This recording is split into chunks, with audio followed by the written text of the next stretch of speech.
Hello, this is Travis from Forsman's Finest Decks, and we're going to go over the finest way to lay out a ledger. See what I did there? So, what we do to lay out the ledger is we determine how long it's going to be, and then we determine if we're going to have a breaker board in the middle, which we call spine here, and then a picture frame around the ends. So, what we do along the ends is we have it laid out over here. Follow me. I run two joists on the end. I'm gonna have stairs hanging off of it, so I need two joists, and I just run two joists around the perimeter always. So two joists, and then we lay a flat 2x4 or even a 4x4 for post backing and for my vertical deck board or my perpendicular deck board. And then I start my layout here, and then I determine where the center is, which we have predetermined. This is our center mark.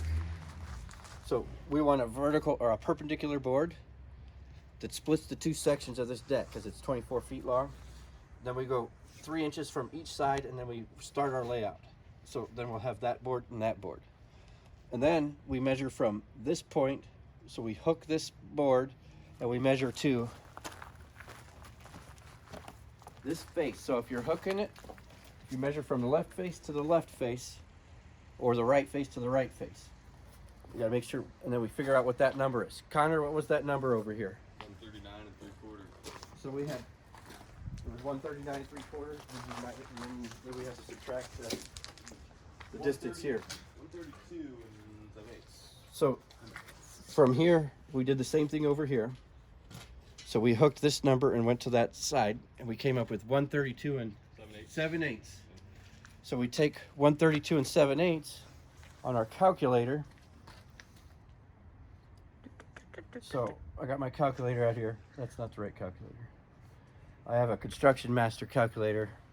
I'll do it in inches.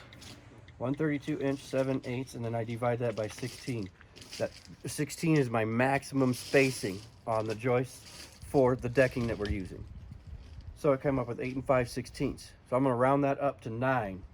So 132 inch 7/8, and I divide that number by 9, and that gives me my on-center layout. So if I'm hooking my left side here, I'll be marking all my left sides and going hook and go. So I'll go 14 3/4, 14 3/4, 14 3/4, 14 3/4, and then we actually had a bump out here, and this one we already laid out 14 3/4, and so on. And then when we get to here, this should be 14 3/4 from here to there. Take measure. So the calculator does some rounding up and stuff. So we actually have 14 and 7/8. So there was a rounding error of 1/8 over about 12 feet.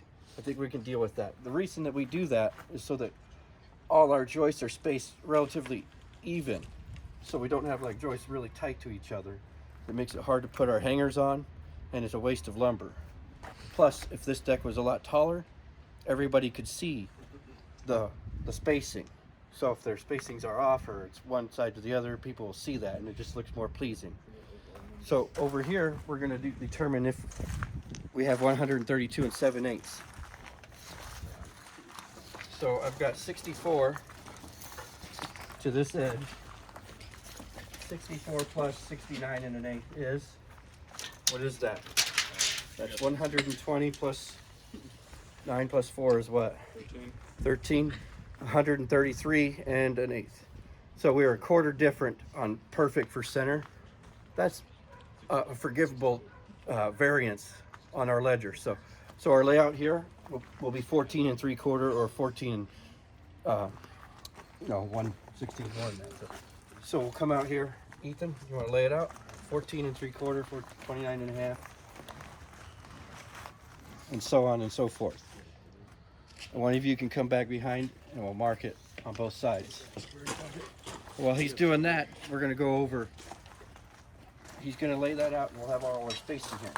While he's doing that, we're going to get our layout for our lag bolts.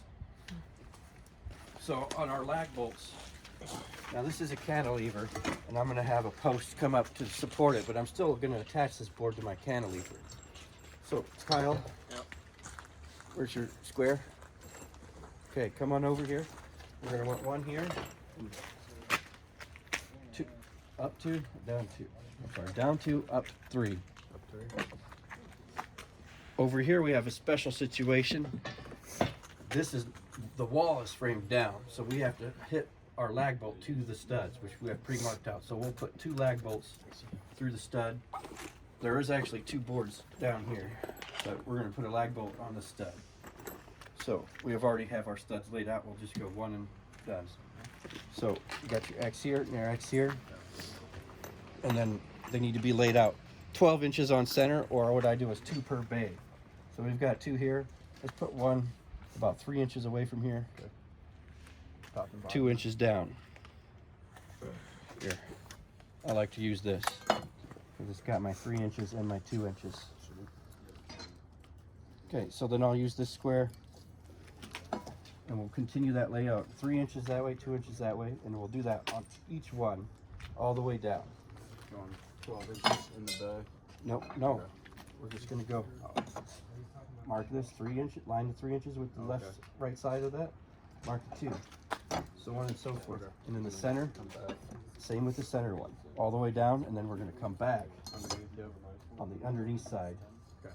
3 inches and 3 inches probably. They're all ones. Come back again. That's how we're gonna lay that out. So we lay it out because the reason we lay it out is because we want our bolts to look intentional, not just random.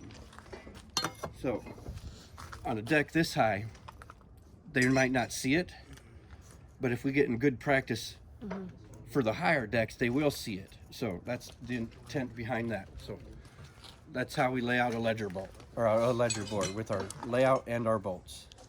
I gotta look at the camera, huh? That's training video number 1, ledger layout.